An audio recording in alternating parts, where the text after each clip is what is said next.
continue coverage of Israel's war in Gaza and also in Lebanon. The Israeli Defense Forces began bombing the UNESCO-listed port city of Tyre today, roughly 3 hours after issuing an order online for residents to flee central areas. Huge clouds of thick smoke billowed above residential buildings. Tens of thousands of people had already fled Tyre in recent weeks as Israel steps up its campaign to destroy Hezbollah in Lebanon and Hamas in Gaza, both close allies of Iran. The port is typically a bustling hub for the south, with fishermen, tourists, and even UN peacekeepers on a break from deployments near the border, spending time there by the sea. But Israel's evacuation orders this week for the city have for the first time encompassed swathes of it, including right up to its ancient castle.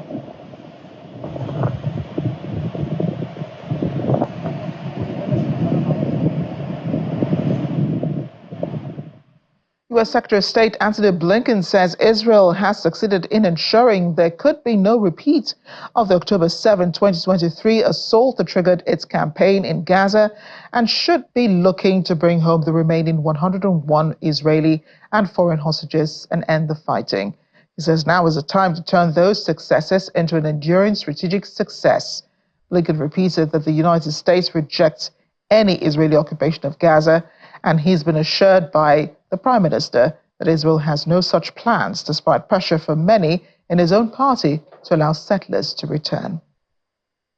Since October 7th, a year ago, Israel has achieved most of its strategic objectives when it comes to Gaza, all with the idea of making sure that October 7th could never happen again. In the space of a year, it's managed to dismantle Hamas's military capacity. It's destroyed a bunch of its arsenal. It's eliminated its senior leadership, including, most recently, Yahya Sinwar. This has come at the cost, great cost, to Palestinian civilians in Gaza. Now is the time to turn those successes into an enduring strategic success. And there are really two things left to do. Get the hostages home and bring the war to an end with an understanding of what will follow. And that's what we've been working on this past day, and will continue to work on throughout this trip. When it comes to the hostages, I met again with hostage families last night, including the families of the 7 Americans who remain in Gaza.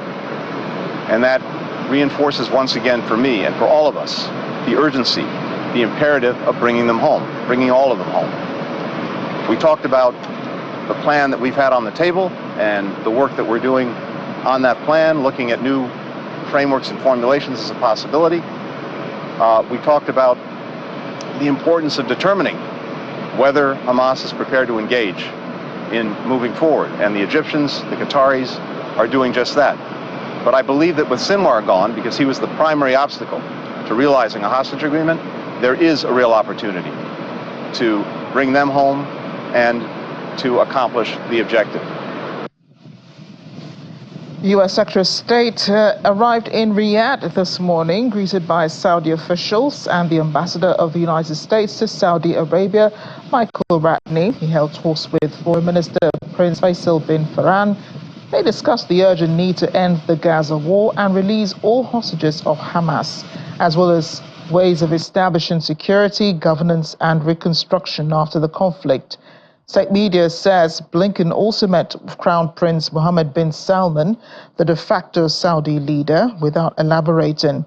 Blinken today pushed for a halt to fighting between Israel and militant groups Hamas and Hezbollah, but heavy Israeli airstrikes on a large historic Lebanese port city demonstrated there was no respite in sight. In the meantime, ambulances were seen rushing to Al Ali Arab Hospital today, carrying casualties following an Israeli strike that hit the municipality's Al Safa water well in Gaza City. According to medics in the area, the municipality of Gaza City said 2 city workers were killed, 3 others were wounded in the strike. More than 42,000 Palestinians have been killed and over 100,000 injured in Israel's military offensive in Gaza since October 7, 2023, according to the Gaza Health Ministry. Meanwhile, Israel's Defense Minister Yoav Gallant today told Air Force crews that after striking in Iran, the world will understand Israel's might and its enemies will learn a lesson. Israel has been planning a response to a ballistic missile barrage carried out by Iran on October 1st, Tehran's second direct attack on Israel in 6 months. On social media platform X, Gallant says, "In my conversation with them, I emphasized after every attack Iran, everyone will understand your might, the process of preparation and training. Any enemy that tries to harm the state of Israel will pay a heavy price." The Middle East has been on edge in anticipation of the Israeli retaliation for Iran's attack, in which around 200 ballistic missiles were fired at Israel. In the past few weeks, Israel has intensified its offensive against Palestinian militants Hamas in Gaza and Hezbollah in Lebanon. The war triggered a year ago by Hamas's October 7 attack on southern Israel. Washington is seeking to head off further widening of the conflict. Secretary of State Antony Blinken says Israel's retaliation should not lead to greater escalation.